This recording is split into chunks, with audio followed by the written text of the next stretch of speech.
ಒಣಗಿದ ಹೂಬಳ್ಳಿ ಹಸಿರಾಯಿತು, ಸೊರಗಿದ ಮರಿದುಂಬಿ ಸ್ವರ ಹಾಡಿತು, ಹೊಸ ಜೀವ ಬಂದಂತೆ ಹಾರಾಡಿತು.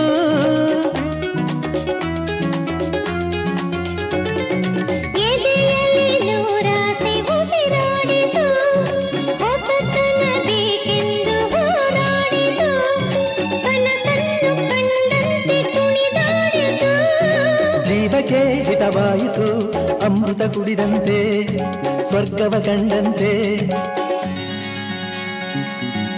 ತಂಗಾಳಿಯಂತೆ ಬಾಳಲ್ಲಿ ಬಂದೆ, ಸಂಗೀತದಂತೆ ಸಂತೋಷ ತಂದೆ.